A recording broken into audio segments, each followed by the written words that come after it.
ऊष्मा एवं ताप। ऊष्मा ऊष्मा वास्तव में किसी वस्तु की ऊर्जा होती है। किसी वस्तु की गतिज एवं स्थितिज ऊर्जा का योग उस वस्तु की ऊष्मा होती है। ऊष्मा में कार्य करने की क्षमता होती है, अर्थात ऊष्मा को रूपांतरित किया जा सकता है। ऊष्मा का मापन कैलोरी मीटर से किया जाता है। ऊष्मा को क्यू से प्रदर्शित किया जाता है। किसी वस्तु को दी गई ऊष्मा उस वस्तु के द्रव्यमान, ताप, वृद्धि तथा पदार्थ की प्रकृति पर निर्भर करती है। ऊष्मा के मापन की एसआई यूनिट जूल है तथा सीजीएस पद्धति में इसका मात्रक कैलोरी है। कैलोरी 1 ग्राम जल का तापमान 1 डिग्री सेल्सियस बढ़ाने के लिए आवश्यक ऊष्मा की मात्रा को कैलोरी कहा जाता है।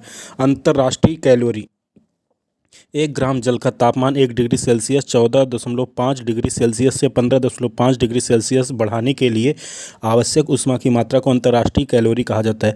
ब्रिटिश ऊष्मीय इकाई 1 पाउंड जल का तापमान 1 डिग्री फ़ारेनहाइट बढ़ाने के लिए आवश्यक ऊष्मा की मात्रा को ब्रिटिश ऊष्मीय इकाई कहते हैं।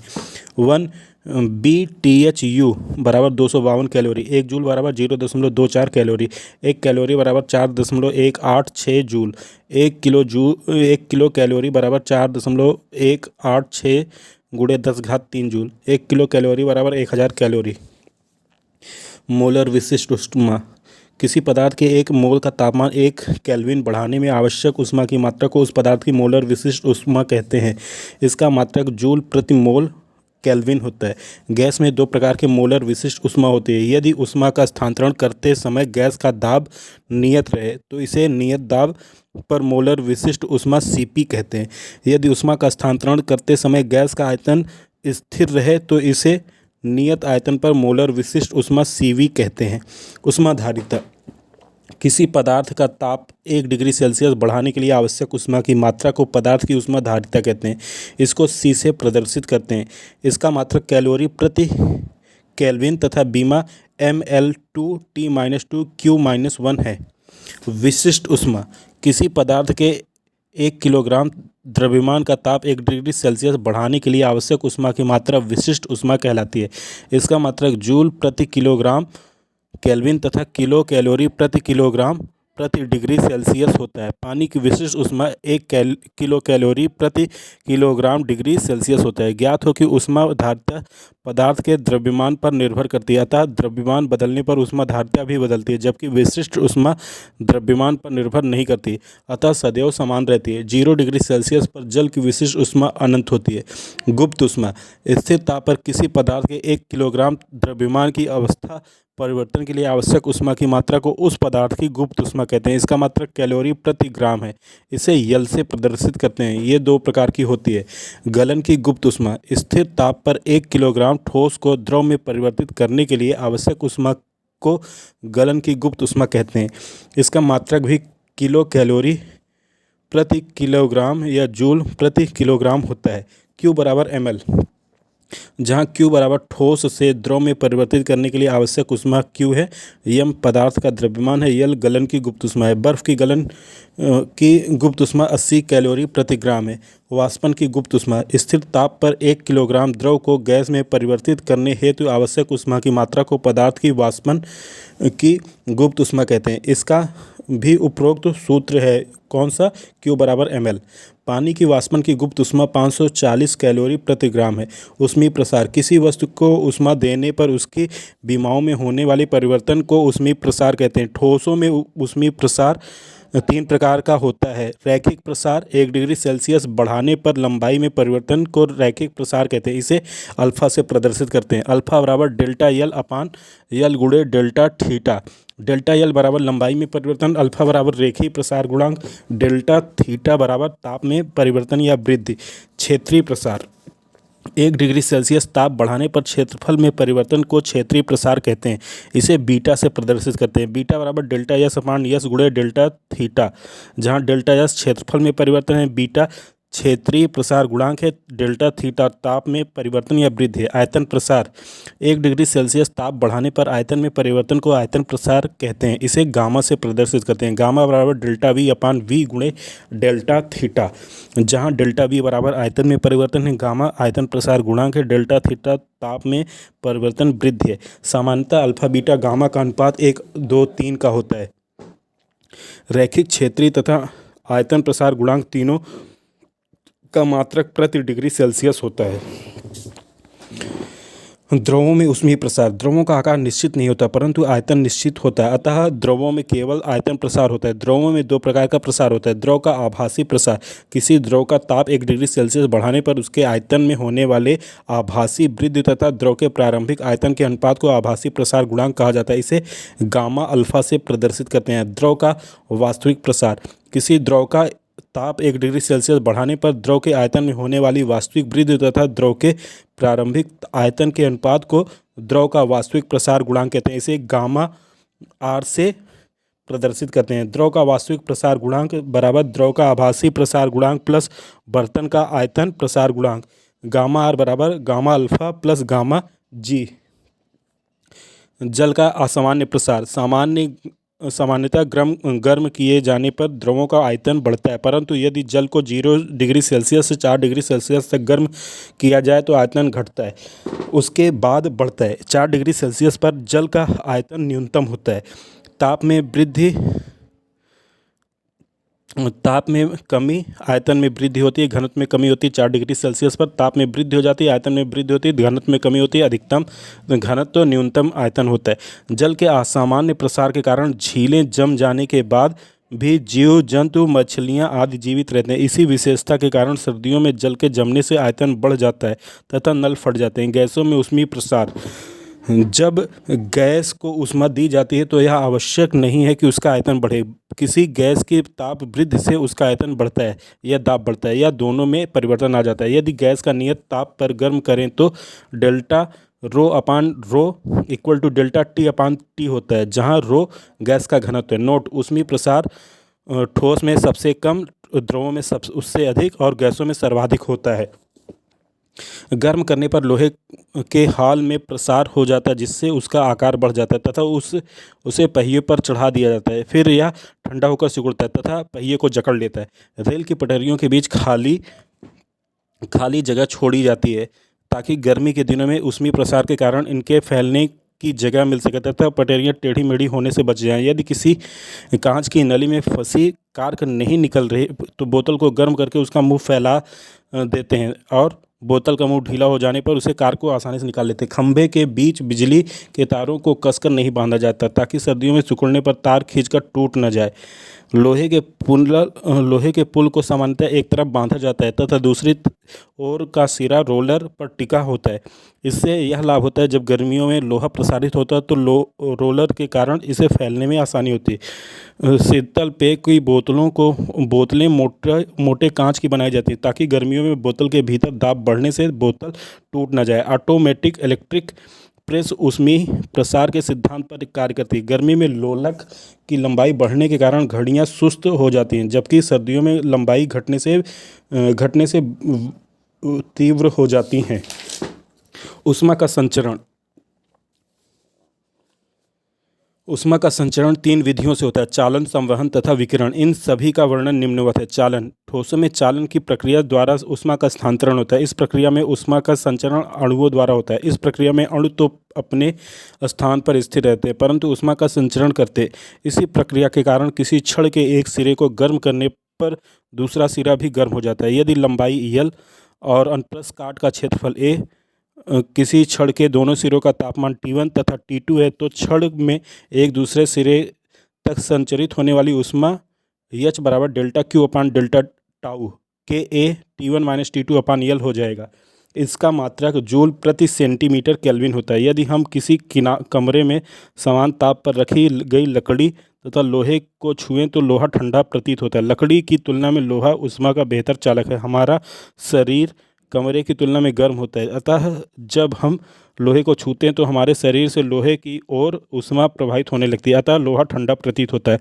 लकड़ी ऊष्मा की सुचालक नहीं होती, अतः वह ठंडी प्रतीत नहीं होती। एस्किमो ठंडे प्रदेशों के निवासी दोहरी दीवारों वाले घरों में रहते हैं। दीवार की दोनों परतों के बीच फंसी वायु ऊष्मा की कुचालक होती है, अतः घर गर्म बना रहता है। धातु के कप में चाय पीना असुविधाजनक होता है क्योंकि ऊष्मा चाय से कप के बाहरी हिस्से तक स्थानांतरित हो जाती है, अतः होंठ जलने का खतरा होता है। जबकि फाइबर या कांच के कप में चाय पीने में ऐसा नहीं होता क्योंकि फाइबर एवं कांच दोनों ही ऊष्मा के कुचालक है। चालकता के आधार पर पदार्थ 3 प्रकार के होते हैं: सुचालक, कुचालक और ऊष्मारोधी। जिन पदार्थों में ऊष्मा संचरित हो जाती है। सुचालक कहे जाते हैं जैसे धातुएं, मानव शरीर आदि। कुचालक वे पदार्थ उसमें आसानी से नहीं होता या बहुत कम होता है, जैसे लकड़ी, रेशा, कांच आदि। ऊष्मारोधी वे पदार्थ जिसमें प्रक्रिया में ऊष्मा का संचरण नहीं होता, अचालक कहलाते हैं। सामान्यतः कुचालकों को ऊष्मारोधियों का ही समानार्थी माना जाता है। उदाहरण एबनोनाइट, एस्बेस्टस आदि। सर्दियों में गर्म कपड़ों में वायु के फंस जाने से वे ऊष्मारोधी के रूप में कार्य करते हैं, अतः गर्मी का अनुभव होता है। इस्पात की तुलना में तांबा ऊष्मा का अच्छा चालक होता है, अतः इस्पात की कढ़ाइयों में तांबे की तली लगाई जाती है। संवहन, इस प्रक्रिया द्वारा द्रवों तथा गैसों में ऊष्मा का संचरण होता है। इस प्रक्रिया में ऊष्मा का संचरण करने हेतु अणु का भी एक स्थान से दूसरे स्थान तक जाते हैं। संवहन की प्रक्रिया द्वारा दी गई धरातल के संपर्क में स्थित वायु गर्म हो जाते हैं तथा निचले वायुमंडल का तापन होता है। कमरों में ऊपर की ओर रोशनदान इसलिए बनाए जाते हैं ताकि कमरे की गर्म हवा ऊपर उठकर रोशनदान से बाहर निकल जाए तथा कमरा ठंडा हो जाए। महासागरीय धाराएं भी संवहन के कारण ही निर्मित होती हैं। विषुवतीय रेखा पर ताप अधिक होने के कारण गर्म जल हल्का होकर ऊपर उठता है तथा ध्रुवों की ओर गर्म जल धारा के रूप में बहता है। ध्रुवों पर ताप कम होने के कारण जल ठंडा होने की वजह से नीचे की ओर से बहता हुआ विषुवत रेखा की ओर बहने लगता है। चिमनी में संवहन प्रक्रिया होती है। गर्म हवा हल्की होने के कारण ऊपर उठ जाती है, नीचे चली जाती है तथा ठंडी हवा भारी होने के कारण नीचे बढ़ जाती है। पृथ्वी पर समुद्री, स्थलीय, समीर तथा व्यापारिक पवनों का निर्माण होता है। बल्बों के भीतर जो गैस भरी जाती है उसमें फिलामेंट के ताप के कारण धाराएं उत्पन्न होती हैं तथा फिलामेंट गलता नहीं है। विकिरण के लिए माध्यम की आवश्यकता नहीं होती, अर्थात इस प्रक्रिया द्वारा निर्वात में भी ऊष्मा का संचरण होता है। सूर्य से पृथ्वी तक विकिरण द्वारा प्रकाश आता है। सूर्य से निकलने वाले विकिरण में पराबैंगनी किरणें, दृश्य प्रकाश और रक्त किरणें, सूक्ष्म तरंगे, रेडियो तरंगे आदि उपस्थित होती हैं। पृथ्वी से और रक्त विकिरणों का उत्सर्जन होता है। काली गहरे रंग की वस्तुएं अधिक ऊष्मा ग्रहण करती हैं, अतः सर्दियों में गहरे रंग के कपड़े पहनना लाभदायक होता है। हल्के रंग सफ़ेद कपड़े अधिक विकिरण अवशोषित नहीं करते, अतः गर्मियों में सफ़ेद कपड़े पहनने चाहिए। साफ मौसम वाली रातें बादलों वाली रातों की तुलना में ठंडी होती हैं, क्योंकि साफ मौसम में पृथ्वी की सतह से विकिरण शून्य में चला जाता है, अतः तापमान गिर जाता है तथा रातें ठंडी महसूस होती हैं। बादलों वाली रातों में यह विकिरण बादलों से परिवर्तित होकर वापस पृथ्वी पर आता है और मौसम गर्म ही रहता है।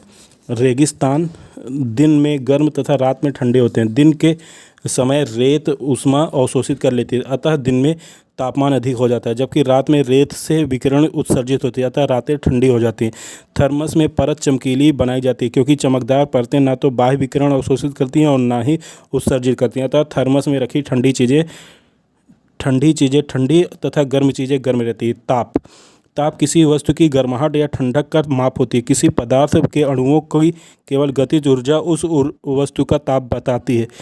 ताप में कार्य करने की क्षमता नहीं होती, अर्थात ताप को रूपांतरित नहीं किया जा सकता। ताप द्वारा यह पता लगाया जा सकता है कि दी गई वस्तु अन्य वस्तुओं के साथ तापीय साम्य में है या नहीं। ताप का मापन थर्मामीटर से किया जाता है। ताप को T से प्रदर्शित करते हैं। इसका SI मात्रक kelvin, degree Celsius, degree Fahrenheit तथा र्यूमर है।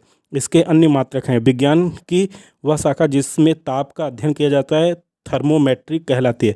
तापीय साम्य, यदि दो भिन्न भिन्न तापमान वाली वस्तुएं यक्ष तथा वायु के संपर्क में रखा जाए तो उच्च ताप वाली वस्तु से निम्न ताप वाली वस्तु तक ऊष्मा प्रवाहित होने लगती है, जब तक दोनों वस्तुओं का ताप समान न हो जाए।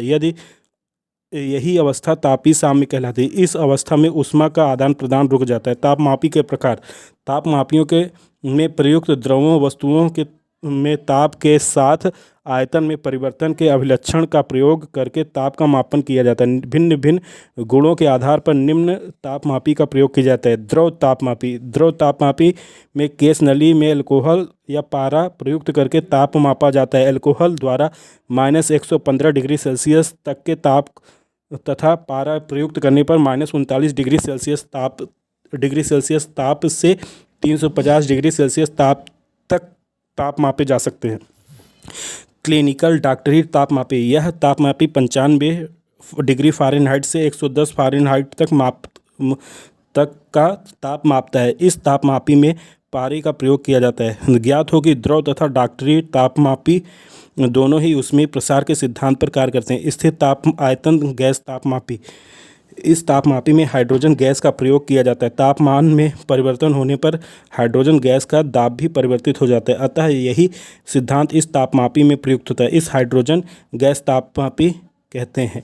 इस तापमापी से -200 डिग्री सेल्सियस से 500 डिग्री सेल्सियस तक ताप मापा जा सकता है। यदि -200 डिग्री सेल्सियस से नीचे का ताप मापना हो तो हीलियम गैस का प्रयोग किया जाता है। ताप युग्म तापमापी, यह तापमापी सीबेक प्रभाव पर आधारित है। यह तापमापी दो धातुओं से बने ताप युग्म द्वारा ताप मापता है। इसके द्वारा -200 डिग्री सेल्सियस से 1600 डिग्री सेल्सियस तक का ताप मापा जा सकता है। सीबेक प्रभाव, जब दो भिन्न भिन्न धातु युग्म एंटीमनी या बिस्मथ या तांबा या लोहा के तारों को जोड़कर एक बंद परिपथ बनाया जाता है तो दोनों संधियों को भिन्न भिन्न ताप पर रखते हैं, जिससे परिपथ में विद्युत वाहक बल उत्पन्न हो जाता है तथा परिपथ में धारा बहने लगती है। इसे ताप विद्युत धारा कहते हैं तथा यह प्रभाव ही सीबेक प्रभाव कहलाता है। प्रकाशित तापमापी, इस तापमापी से उच्च तापमान 800 डिग्री सेल्सियस से 2700 डिग्री सेल्सियस मापे जाते हैं। यह तापमापी वेन के विकिरण संबंधी विस्थापन पर आधारित है। वेन का विकिरण संबंधी विस्थापन नियम, किसी तप्त वस्तु से उत्सर्जित विकिरण की तरंगदैर्घ्य लैम्ब्डा एम तथा वस्तु के परम ताप T का गुणनफल सदैव नियत रहता है। लैम्ब्डा एम गुणे T बराबर नियतांक। निम्न तापों को मापने के लिए क्रायोमीटर का प्रयोग किया जाता है। निम्न तापों का अध्ययन करने वाली विज्ञान की शाखा पर निम्न ताप की क्रायोजेनिक्स कहते हैं। तापमान के पैमाने, सेल्सियस पैमाना, इसमें हिमांक 0 डिग्री सेल्सियस तथा क्वथनांक 100 डिग्री सेल्सियस होता है। यह पैमाना 100 भागों में विभाजित होता है। सेल्सियस पैमाना 100 भागों में विभाजित होता है। प्रत्येक भाग का मान 1 डिग्री सेल्सियस होता है। फ़ारेनहाइट पैमाना, इसमें हिमांक 32 डिग्री फ़ारेनहाइट तथा क्वथनांक 212 डिग्री फ़ारेनहाइट होता है। इसमें 180 भागों में बांटा जाता है।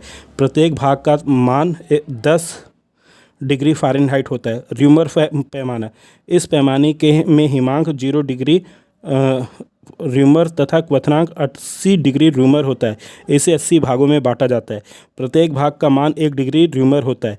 केल्विन पैमाना, इस पैमाने में हिमांक 273 केल्विन तथा क्वथनांक 373 केल्विन होता है। इसे 100 बराबर भागों में बांटा गया है। प्रत्येक भाग का मान 1 केल्विन होता है। ताप पैमानों में संबंध, C/5 F-32/9 तो बराबर R/4 K-273/5 -40 डिग्री का तापमान सेल्सियस एवं फ़ारेनहाइट पैमाने पर एक ही होता है। मतलब -40 डिग्री सेल्सियस पर तापमान सेल्सियस और फ़ारेनहाइट दोनों सेम होता है। एक स्वस्थ मनुष्य का ताप 37 डिग्री सेल्सियस अर्थात 98.6 डिग्री फ़ारेनहाइट होता है। परम शून्य ताप, यह एक न्यूनतम संभव ताप होता है। इसका मान -273.15 डिग्री सेल्सियस या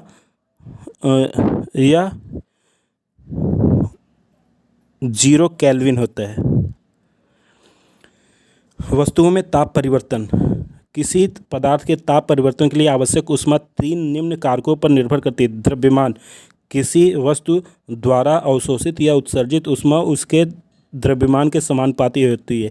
Q प्रोपोर्शनल टू M, ताप पर वस्तु द्वारा अवशोषित या उत्सर्जित ऊष्मा उसके ताप परिवर्तन के भी समानुपाती होती है। Q proportional to delta T, मतलब T2 - T1। पदार्थ की प्रकृति पर आवश्यक ऊष्मा की मात्रा पदार्थ की प्रकृति पर भी निर्भर करती है। उपयुक्त समीकरणों से स्पष्ट है कि Q बराबर mc डेल्टा T या ms डेल्टा T। Q बराबर माइक्रो C डेल्टा T। मिश्रण का नियम, यदि दो भिन्न ताप वाले पदार्थों को मिलाया जाए तो उच्च ताप वाले पदार्थ से निम्न ताप वाले पदार्थ के बीच ऊष्मा का आदान प्रदान तब तक चलता है जब तक दोनों मिश्रणों के ताप समान नहीं हो जाते। यह ताप ही अंतिम ताप कहलाता है। इस प्रक्रिया में अधिक ताप वाले पदार्थ द्वारा दी गई ऊष्मा कम ताप वाले पदार्थ द्वारा ली गई ऊष्मा के बराबर होती है। यदि पहले पदार्थ का द्रव्यमान m1 विशिष्ट ऊष्मा s1 तथा T1 तथा दूसरे पदार्थ का द्रव्यमान m1 विशिष्ट ऊष्मा s2 तथा ताप T2 है तो अधिक ताप वाले पदार्थ द्वारा दी गई ऊष्मा कम ताप वाले पदार्थ द्वारा ली गई ऊष्मा के बराबर होगा। m1s1 T1 माइनस टी बराबर m2s2 T माइनस T2, जहाँ T मिश्रण का अंतिम ताप है। पदार्थ में अवस्था परिवर्तन। सामान्यतः पदार्थ की तीन अवस्थाएं होती हैं, ठोस, द्रव एवं गैस। पदार्थ तथा वातावरण के बीच ऊष्मीय आदान प्रदान से पदार्थ की अवस्थाओं में परिवर्तन हो जाता है। ठोस से द्रव, द्रव से ठोस, ठोस से गैस तथा इसके विपरीत सभी अवस्था परिवर्तन के उदाहरण हैं। हिमांक, किसी विशेष दाब एवं ताप पर किसी द्रव का जमना हिमांक कहलाता है। सामान्यतः पदार्थों के गलनांक एवं हिमांक का मान बराबर होता है। उदाहरण, बर्फ का गलनांक एवं हिमांक 0 डिग्री सेल्सियस है। अशुद्धियाँ मिलाने पर हिमांक एवं गलनांक दोनों कम हो जाते हैं। पानी का बर्फ में बदलना समदाबी प्रक्रम है। गलनांक, किसी ठोस का द्रव अवस्था में परिवर्तन होना गलन कहलाता है। जब यह प्रक्रिया संपन्न होती है तो इसके दौरान पदार्थ की दोनों अवस्थाओं में तापीय साम्य होता है। वही ताप जिस पर पदार्थ की दोनों अवस्थाएं तापीय साम्य में होती हैं उसे गलनांक कहते हैं। गलनांक पदार्थ की प्रकृति एवं दाब पर निर्भर करता है। बर्फ का गलनांक 273 केल्विन या 0 डिग्री सेल्सियस होता है। प्रसामान्य गलनांक,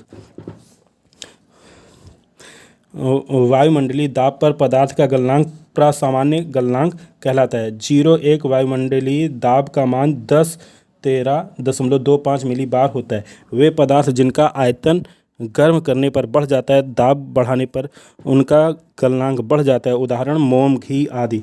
इसके विपरीत जिन पदार्थों का आयतन गर्म करने पर घटता है, दाब बढ़ाने पर उनका गलनांक कम हो जाता है, जैसे बर्फ, बिस्मत, ढलवा लोहा आदि।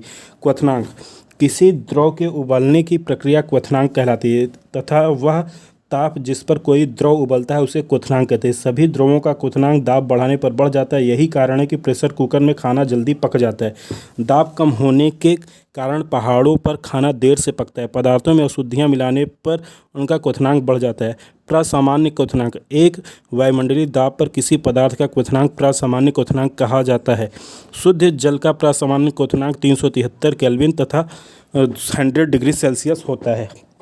वाष्पन, किसी पदार्थ का द्रव से वाष्प में बदलना वाष्पन या वाष्पीकरण कहलाता है। वाष्पीकरण की प्रक्रिया क्वथनांक से कम तापमान पर भी संपन्न हो जाती है। वाष्पीकरण की प्रक्रिया को सतह का क्षेत्रफल, तापमान, आर्द्रता एवं वायु की गति प्रभावित करते हैं। सतह का क्षेत्रफल बढ़ाने पर वाष्पीकरण की दर भी बढ़ जाती है।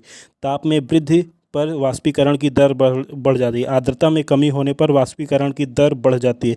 वायु की गति बढ़ने पर वाष्पीकरण की दर बढ़ जाती है। जब वाष्पीकरण होता है तो इस प्रक्रिया में ऊर्जा में हुई कमी पूरा करने हेतु द्रव के कण आसपास के वातावरण से ऊर्जा अवशोषित करने लगते हैं, जिससे आसपास का वातावरण ठंडा होने लगता है। यही कारण है कि जब गर्मी के दिनों में छत पर पानी का छिड़काव किया जाता है तो जल के कणों द्वारा फर्श से ऊष्मा ग्रहण कर ली जाती है तथा छत शीतल हो जाता है। ऊर्ध्वपातन, ऐसे पदार्थ जिनको गर्म करने पर वे सीधे ठोस से गैस अवस्था में परिवर्तित हो जाते हैं, ऊर्ध्वपाती पदार्थ कहलाते हैं। यह प्रक्रिया ऊर्ध्वपातन कहलाती है। उदाहरण, कपूर, अमोनियम क्लोराइड, आयोडीन, नौसादा, नेफ्थलीन, ठोस कार्बन डाइऑक्साइड आदि। संघनन, जब कोई पदार्थ गैसीय अवस्था में द्रव अवस्था में परिवर्तित हो जाता है तो इसे संघनन कहते हैं। उदाहरण, भाप से पानी का बनना। कृष्णिका, वे वस्तुएं जो आपतित विकिरण को पूर्णतः अवशोषित कर लेती हैं कृष्णिका कहलाती है, अर्थात यह विकिरण का संचरण नहीं करती। उत्सर्जन क्षमता, किसी तापमान पर किसी वस्तु की उत्सर्जन क्षमता उस वस्तु की इकाई क्षेत्रफल से प्रति सेकंड उत्सर्जित होने वाली विकिरण ऊर्जा होती है। इसे ई लैम्डा से प्रदर्शित करते हैं। अवशोषण क्षमता, किसी तापमान पर किसी वस्तु की प्रति इकाई क्षेत्रफल पर प्रति सेकंड अवशोषित ऊर्जा तथा प्रति इकाई क्षेत्रफल पर आपतित ऊर्जा का अनुपात उस वस्तु की अवशोषण क्षमता कहलाती है। किरचॉफ का नियम, इस नियम के अनुसार किसी दिए गए ताप पर समस्त पिंडों की उत्सर्जन क्षमता तथा अवशोषण क्षमता का अनुपात स्थिर होता है, अर्थात E1/A1 बराबर E2/A2 बराबर E3/A3 डैश डैश डैश। इस नियम के अनुसार अच्छे अवशोषक अच्छे उत्सर्जक होते हैं। स्टीफन का नियम, किसी कृष्णिका के इकाई क्षेत्रफल से प्रति सेकंड उत्सर्जित होने वाले विकिरण ऊर्जा उस वस्तु के परम ताप के चतुर्घात के समानुपाती होती है। E proportional to T⁴, E बराबर सिग्मा T⁴, जहाँ सिग्मा स्टीफन नियतांक है। न्यूटन का शीतलन नियम, किसी वस्तु के ठंडा होने की दर उस वस्तु के तापमान तथा चारों ओर के तापमान के अंतर के समानुपाती होते हैं। माना वस्तु का तापमान T तथा चारों ओर का तापमान T0 है तो dQ/dt proportional to T minus T0। तापमान में अंतर जितना अधिक होगा वस्तु के ठंडा होने की दर उतनी ही अधिक होगी। जल का त्रिक बिंदु वह ताप जिस पर जल की तीनों अवस्थाओं में ठोस, द्रव एवं गैस साम्यावस्था में होती है जल का त्रिक बिंदु कहलाता है। इसका मान 273.16 केल्विन या 0.01 डिग्री सेल्सियस या 32.01 डिग्री फ़ारेनहाइट होता है। यदि दो पदार्थों की विशिष्ट ऊष्माएं S1 तथा S2 हैं तथा उनके समान द्रव्यमानों को समान ऊष्मा दी जाए तो उनके तापों में परिवर्तन क्रमशः डेल्टा T1 डिग्री सेल्सियस तथा डेल्टा T2 डिग्री सेल्सियस हो तो S1/S2 बराबर डेल्टा T2/डेल्टा T1 होगा। परीक्षा उपयोगी महत्वपूर्ण प्रश्न। ऊष्मा की एसआई इकाई जूल है। ऊष्मा का एसआई मात्रक जूल है। खाना बनाने के बर्तन में अभ्रक का उपयोग होता है क्योंकि यह ऊष्मा का सुचालक होता है किंतु विद्युत का कुचालक होता है। निकाय के ताप में परिवर्तन 50 डिग्री सेल्सियस है। केल्विन स्केल पर ताप में परिवर्तन 323 केल्विन है। संवहन द्वारा ऊष्मा का स्थानांतरण हो सकता है गैस एवं द्रव में। कितना तापमान होने पर पाठ्यांक सेल्सियस और फ़ारेनहाइट तापमापियों में एक होगा -40 डिग्री सेल्सियस पर। एक स्वस्थ मनुष्य के शरीर का ताप 37 डिग्री सेल्सियस होता है। परम शून्य ताप क्या होता है? सैद्धांतिक रूप से न्यूनतम संभव तापमान होता है।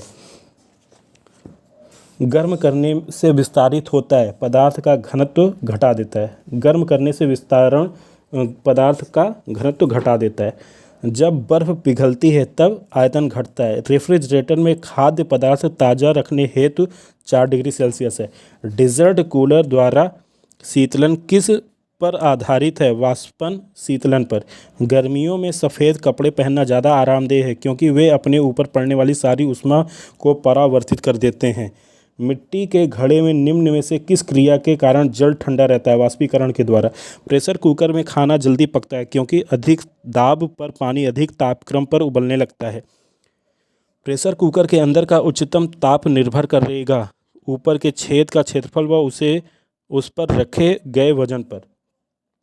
ऊनी वस्त्र हमें गर्म रखते हैं, यह एकदम सही है, परंतु ऊनी रेशे एक विशेष प्रकार के प्रोटीन के बने होते हैं जो ऊष्मा के कुचालक होते हैं, यह गलत है। ठीक है। अब निम्न में से किसके कारण ताप प्रवाहित होता है? तापमान के कारण। कोई पिंड ऊष्मा का सबसे अधिक अवशोषण करता है वह अगर काला और खुरदरा हो। त्रिक बिंदु क्या है? वह बिंदु जिस पर तीनों प्रावस्थाएं ठोस, तरल और गैस एक साथ पाई जाती हैं। धूप से बचने के लिए छाते में रंग संयोजन निम्न में से कौन सा उचित है? ऊपर उजला, नीचे काला। माध्यम के तापमान में वृद्धि के साथ प्रकाश की गति वैसी ही रहती है। रेफ्रिजरेटर में शीतलन किस प्रकार होता है? संपीड़ित गैस के सहसा प्रसार द्वारा। पानी कब खौलता है? जल का स्थितीय वाष्प तथा वाष्प दाब वातावरणीय दाब के बराबर हो। गर्मी के दिनों के दौरान मिट्टी के बर्तन में रखा पानी ठंडा हो जाता है निम्नलिखित संवृत्ति के कारण, वाष्पीकरण के कारण। जल की विशिष्ट ऊष्मा 1 है। जल वाष्प में भंडारित ऊष्मा गुप्त ऊष्मा कहलाती है।